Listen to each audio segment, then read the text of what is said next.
Thank you. What we're going to talk about now is simply some keys to self-motivation. And all of us have motivation of some sort. I define motivation as the desire to achieve that which you believe to be worthwhile. And many people go through life never getting in touch with their greatness because of the lack of motivation to push themselves, or because they have not found something that they believe to be worthwhile to challenge them. I heard a poem once that said, many a flower has bloomed unceasingly and wasted sweetness upon the cold desert air. It's translated, that means simply that many a talented persons have gone unnoticed, and the world never had a chance to be exposed to their talent because that person did not take the time to begin to express or to demonstrate or to motivate themselves in the direction to bring that which they came into the universe to bring. How can you measure your motivation? How can you evaluate where you are on a scale of 1 to 10? Let's do this for ourselves mentally. How do you rate yourself from 1 to 10? Your mental attitude about yourself, how you feel about you, how you feel about life. How do you rate yourself on a scale of 1 to 10 in terms of your physical appearance, in terms of your health? Do you take care of yourself? Are you allowing yourself to get overweight and out of shape? Are you conscious of your health? Are you watching the food that you take into your body? Do you make a deliberate effort to exercise? You know, it was George Burns. He said, we cannot help getting older, but we don't have to get old. And many of us get old before our time because we don't take time to take care of ourselves. Your environment is a very good indicator. On a scale of 1 to 10, is it what you want it to be? Do you find it desirable? Are you satisfied? The job or career that you're involved in. Someone said that 85% of the American public are unhappy with their jobs. Are you spending 8 hours a day just doing time? Doing something that you don't find challenging, that does not make you stretch mentally, that does not stimulate you, that does not inspire you. Something that you don't find a sense of fulfillment in it. If you're doing that day in and day out, it has to affect how you feel about yourself, your level of motivation. Your relationships. What kind of impact is it having on your life? Is it nourishing or is it a toxic relationship? Does it drain you or does it build you up? Ask yourself that. How motivated are you to do something about it? Your contribution, your actions. What are you giving? Many people will leave the universe without a trace. No one will know they were here. And in fact, under their name, we could put under there, not used up. Will anybody know that you came this way? What contribution are you giving? What will you leave? What will be different because you came this way? Someone once said that life is our gift to us that God has given us, and how we live our lives is our gift to God. What kind of gift are you formulating? Is this a gift that you like to take back and do something else before you turn it in? Think about that. What can we do? What are some of the keys that we can begin to use to motivate ourselves when our batteries run low? Because I don't care who you are, I don't care what you do, at some time you are going to get tired. At some time you're going to get in a rut. Seem like nothing you do works out right. And sometimes it just seems like you just don't have the wherewithal or the will to do anything. That sometimes you act like you're punch drunk. You're just wading through life, just doing time day in and day out, looking at non-discriminatory television, anything that's on, just looking. And depressed, feeling powerless, feeling useless, and bored.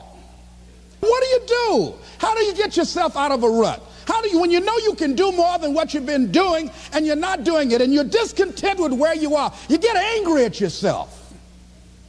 How do you get out of that rut? How do you motivate yourself? One of the things that we must do is that we must be involved in working on achieving self-mastery. You must work on yourself continuously. Never be satisfied with yourself. Always know that as you invest the effort and time on you, that's the greatest ability that human beings have above animals. See, a dog can't be anything but a dog. Tree can't be anything but a tree. Human being, you've got unlimited potential. You can put effort on you, and by concentrating on you and developing you, you can transform your life wherever you are right now. So you want to work on yourself. You want to read books that inspire you and motivate you. You want to listen to tapes over and over and over again. And I suggest that you listen to tapes when you first get up in the morning. You want to control the spirit of your day. When you first wake up in the morning, your mind is operating at 10.5 wave cycles per second. That's when the subconscious mind is most impressionable. Whatever you hear in the first 20 minutes when you wake up, that will affect the spirit of your day. When you listen to tapes, listen with relaxed belief, believing that this can happen for you. And by listening to them, listen to them over and over and over again, and you will get a breakthrough. You can listen to the same tape for months, and all of a sudden you hear something you never heard before. It have a special meaning for you. Or read the same book over again, and you find some special insight. You said, I can't believe I didn't see that the first time. So you want to be involved in developing yourself. Most people won't do that. Most people won't take that kind of effort and invest that kind of energy in themselves, because they will fall prey to that conversation within. Oh, don't do that. You don't have time. You're too busy. You're too caught up in the rat race. Most people won't do that. Well, they won't take time to go to lectures. They won't take time to go to seminars. They won't take time to go to classes to improve themselves. And as you continue to work on yourself, you will begin to expand your vision of yourself. You'll begin to work towards self-mastery. And you will begin to see it reflect itself in all the dimensions of your life, your mental life, your physical life, your social life, in your relationships, your monetary life. So concentrate on developing yourself. Because if you don't, I guarantee you that you will make a settlement. And most people have. And most of us already have. What kind of settlement have you made with your life? You know, when we make settlements, out of court settlements, you've heard them. That means that you decided to take something less than what you originally wanted to get had you gone into court. And the reason that you settled outside of court is because you didn't believe that you can get it. So you made an out-of-court settlement. Many of us are making in-life settlement. We're settling for less than what we actually deserve. We don't feel good about it, but we make it work in our minds. We'll come up with some kind of excuse to make it all right. What kind of settlement have you made with your life? Many of us settle for less than what we want out of relationships because we don't have the courage to change them.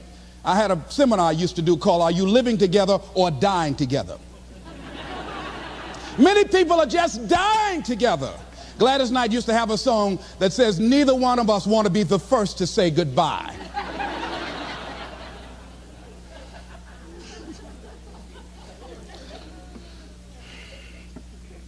The next thing is, in order to begin to find some keys to self-motivation to drive yourself, in addition to working on yourself, and as you work on yourself, you feel good about yourself, and as you feel better about yourself, you treat yourself differently. Develop a health plan. See, you can't feel well and do well if you don't have good health. You can't perform if you don't have your health. Your health is valuable. Develop a health plan. A plan that you will follow, because this is the only vehicle that you have to carry you through this experience called life. And you want to take good care of it because you love you enough. You care enough about you. And that's not easy. It is not easy having a health plan and sticking to it. But you're worth it doing it again and again and again. I have lost 22 pounds several times. I always do it. I love potato chips. People who know me know I love M&M peanuts. I love peanut butter and jelly sandwiches. I love my mother's sweet potato pie. I love this. It's not always on my health plan, but I put it on there sometimes. I said life is too short to go without sweet potato pie. if I go tonight, I want you to slip a slice of sweet potato pie in my casket and watch the smile on my face. Next thing is, as you take care of yourself, the next key is keys to motivation, to self-motivation. You want to live life with energy and passion.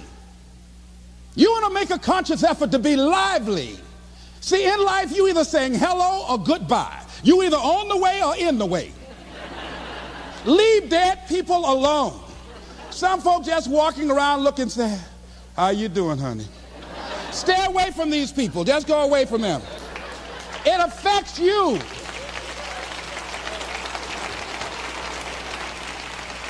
You want to smile. You want to be happy. You got a lot to be thankful for. But you watch some of the faces around you every day. And I tell you, some of these faces, they will put you in a depressed state of mind. So you want to avoid these kind of faces. When you see them coming, turn your head. Next thing is that you want to monitor your inner conversations. The things that you say to yourself.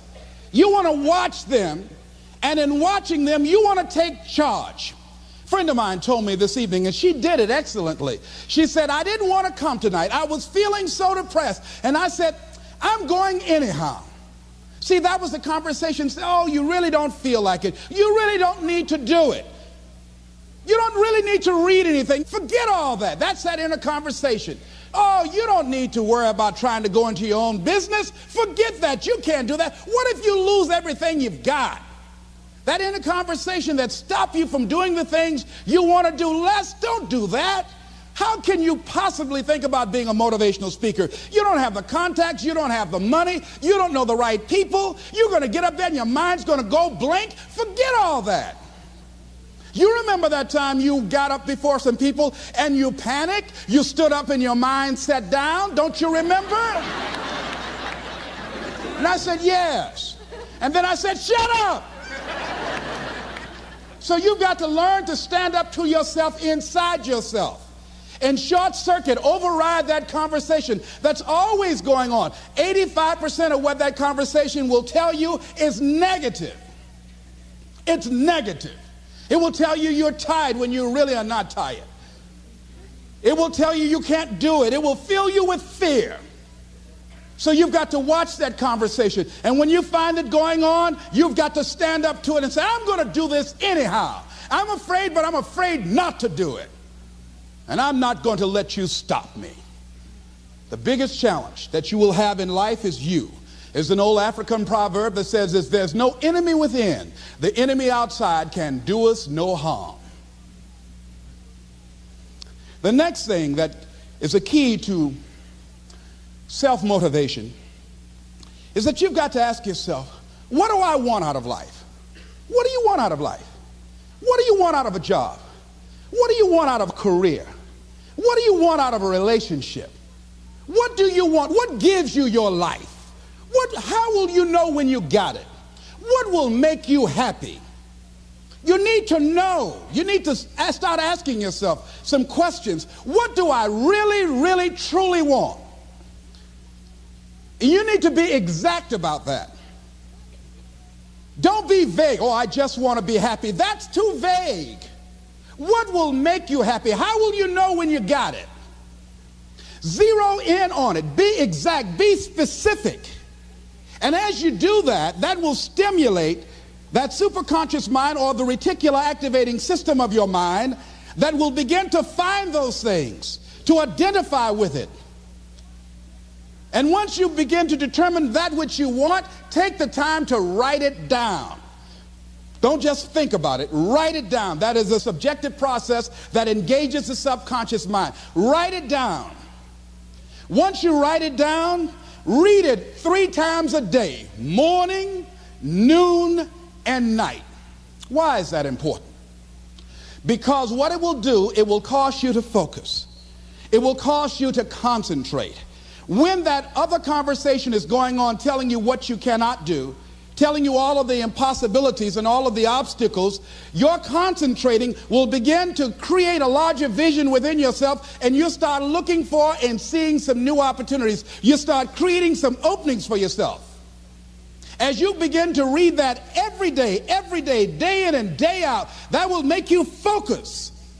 That will discipline your thinking. And you'll get all kind of creative ideas. As I talk to you right now, being involved in this immersion process, you're going to create some openings for yourself. You're going to get some ideas. You're going to feel your adrenaline flowing, and you're going to think about something, some idea you had, and you say, I want to go back and I'm going to look at that again from a different vantage point, not from the level of the problem or the obstacles that I encountered, but from a higher vantage point. Because what you will begin to see and to know as I talk to the higher consciousness within you, that you are powerful, that you are a miracle worker. And that inner conversation has conditioned you to believe that you are not. And as you begin to discover the truth of who you are, whatever challenge that you're facing in life, and if you're living, you're facing some challenge, you'll begin to know that you're powerful and that you're a miracle maker. So as you begin to write down exactly what it is that you want, read it every day. The next thing is, see yourself there. How will you feel once you get there? What will the experience be like for you? What will be different? What kind of person do you have to become in order to get there? Visualize yourself there, living the experience. I remember when I ran for state representative in Columbus, Ohio, and I had a lot of people telling me, and you got to watch not only the conversation within, but the conversation without, telling me, Les, you can't possibly win. You can't do that. And I went down to the legislature, and I saw myself. I knew what I wanted. I saw myself in the chair. I pointed out the chair that I wanted. I used to go and sit up in the galleries and watch the legislative process. I used to go to the committee meetings and listen to legislation being introduced. I learned how to write legislation, how to amend legislation. I started thinking like a legislator, got up every day dressing, thinking like that, selling myself on it, seeing myself in the legislature. Mr. Speaker, I'm the gentleman from the 29th House District. I'd like to introduce a bill. I went in the legislature, walked around. I had the experience of it. And when I ran and won against overwhelming odds, they were shocked. I won the election even before it was held because I was living it in my mind. You want to see yourself beyond your circumstances. You got a challenge, see yourself beyond your challenge. See yourself with the challenge already resolved. And knowing that all is well, seeing yourself in control and in charge of your destiny, being healthy and happy. The next thing is, it is important in the area of motivating yourself, it's important to know why you're doing it. Because that mind will say, why bother? Why go through all this? This is too hard. No, throw in the towel. It's not worth it. Has it ever said that to you before? Here's how you can handle that. Here's how you override that. Write down 5 reasons why you deserve it. Why do you deserve what you want? Why you?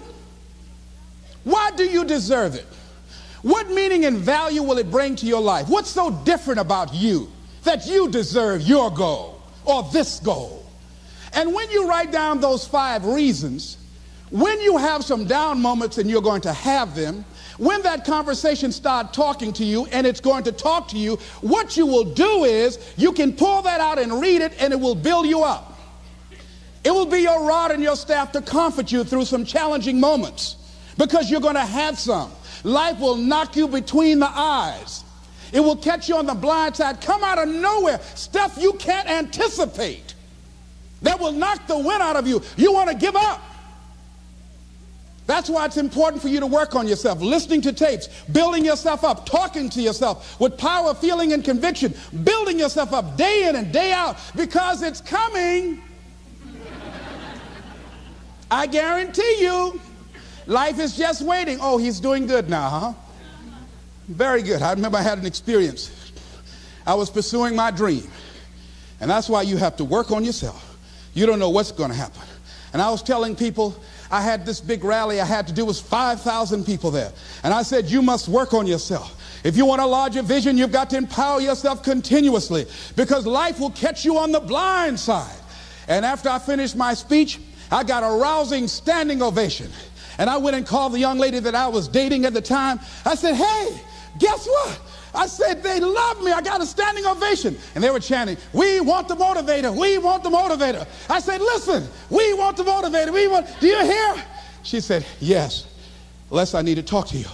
I said, well, wait a minute. You're talking about tough. I was getting off, and I'll be home soon. Les, I heard a voice in the background. Hurry up and tell him. Who's that?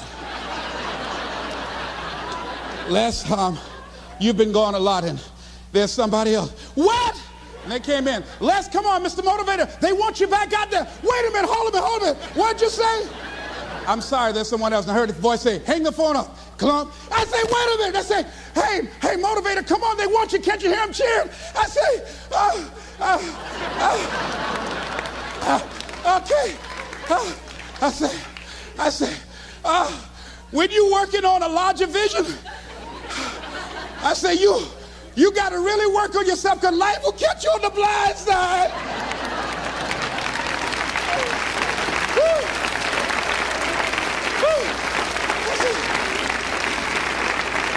I say, you better be ready. And you better make sure you want it, because it'll make you cry. And somebody said, the Spirit is on him. Thank you, thank you, thank you, thank you. I was talking till they started blinking the lights. They had to come pull me off. But I said, you got to have a larger vision. You make sure, wait a minute, you make sure you work on yourself. They said, come on, Mr. Brown, come on. Yeah. I went back to my hotel room, and loneliness and heartbreak was sitting on the bed, said, are you coming in now? Do you have your larger vision now? How's your positive attitude? Say, get on in here. Are you still breathing? Shut up. No, you want your gold? No, I don't want this gold now. Life will wear you out. You'll be saying, no, I can't, and no, I won't. You try to read it, can't see nothing through the tears. I went plundering through the drawers in this hotel trying to find a Gideon Bible, anything, you know. I said, somebody, anybody help me. Yahweh, Yahoo, anybody. Boy, I tell you, that's why you got to work on yourself. Because life will send you some curves you cannot anticipate. The next thing is that whatever you do, you want to develop technical mastery. You want to be the best at what you do. You want to master it. See, part of self-motivation is you've got to find something that gives you a strong sense of competence. Well, you become known for that. You develop a reputation of being good at doing that. You set some high personal standards for yourself. You're not competing with anybody else. You're just unfolding yourself to be the best person that you could be. That you want to give the best quality service that you can give, because that is a statement about who you are. The other thing that's the key to self-motivation is recognize the fact that you're going to get into some slumps. Recognize the fact that you're going to encounter a great deal of failure in life. It goes with the territory. But in the face of that, you want to be relentless. When you want something, you don't expect everybody to say, oh, come on in. Oh, you want this? Oh, great. We want to give this to you. You're such a nice person. You're doing it for your family, aren't you? Great. No, life isn't like that. No, many doors will be closed in your face. Many loans that you will want. And they'll say, no, you don't have enough collateral. You don't have enough credit. And most people will give up. But you've got to decide that I'm going to be fearless. I refuse to be denied. And I'm going to go all out. I'm going to be relentless. I don't care how many no's I encounter. I like something Isaiah Thomas said when he was getting ready for a basketball game. He said, I'm going to either shoot us in or shoot us out, but I'm not going to not do anything. And that's the way to go. You can't make a basket unless you shoot the ball.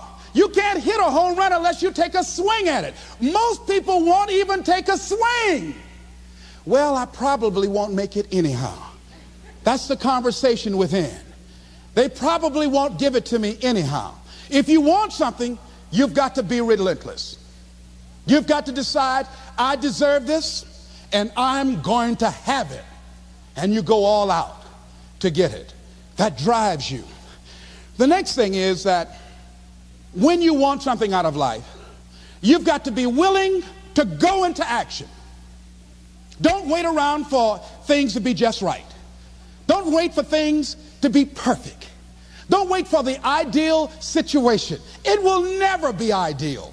There will always be a reason. Well, as soon as the children grow up, or as soon as I pay my bills, or as soon as I get my divorce, as soon as I get enough money together, do what you can, where you are with what you have, and never be satisfied. A lot of people never take a chance in life. They don't want to take any chances. They want the situation to be ideal. See, that's not walking by faith. That's walking by sight. If I can see it, I'll do it. No. That's a lot of people saying, if I can see it, I'll believe it. No. If you believe it, you can see it.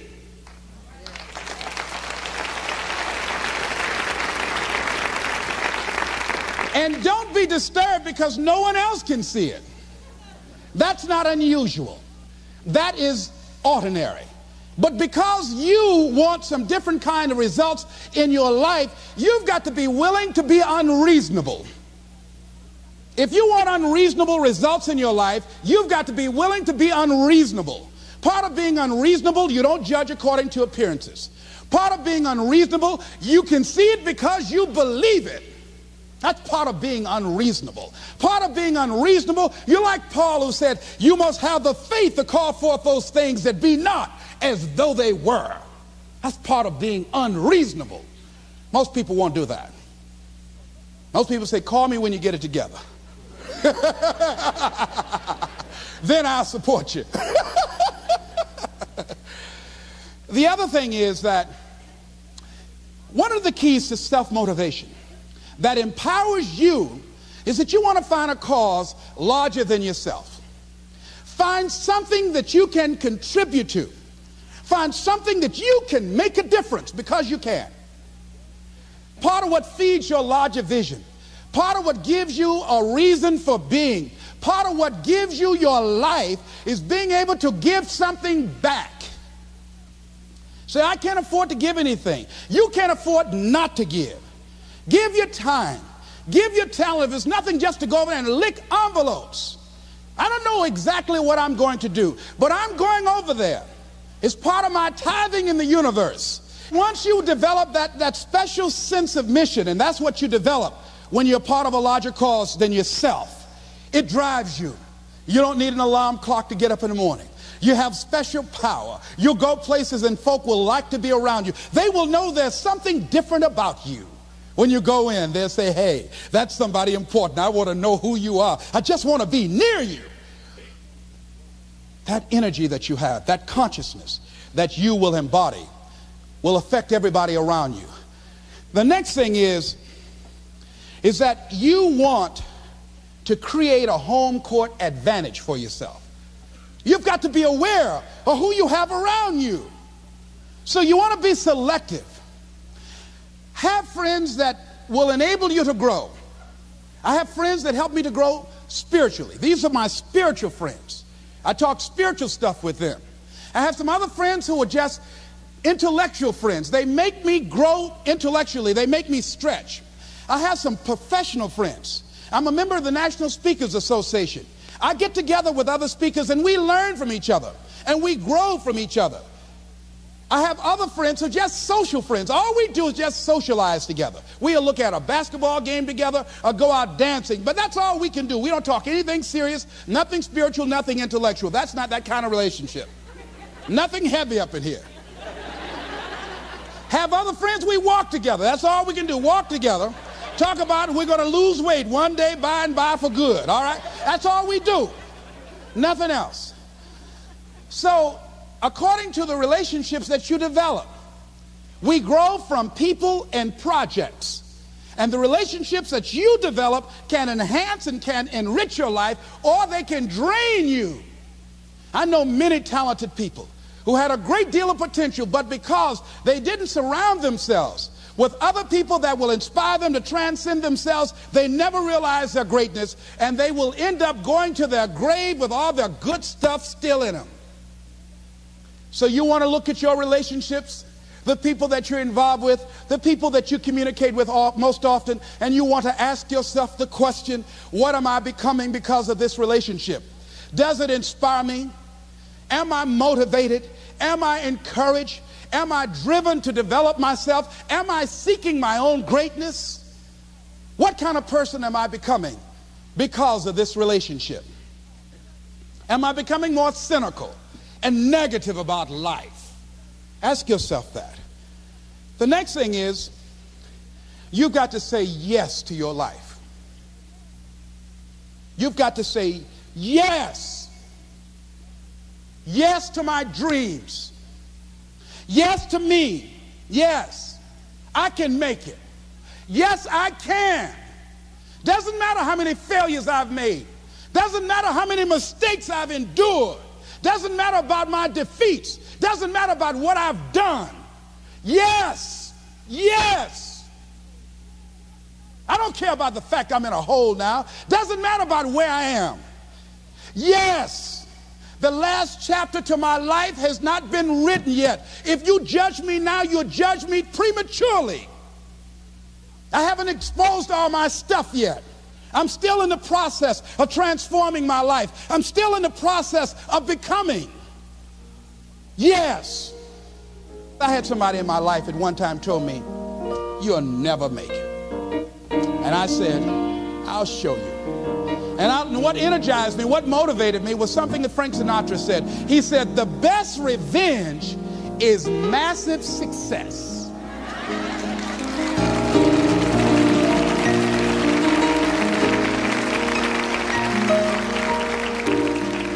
I'll show you. You just watch my smoke, as old folks used to say. So say yes. Stand up for your dreams. Stand up for what you want in your life.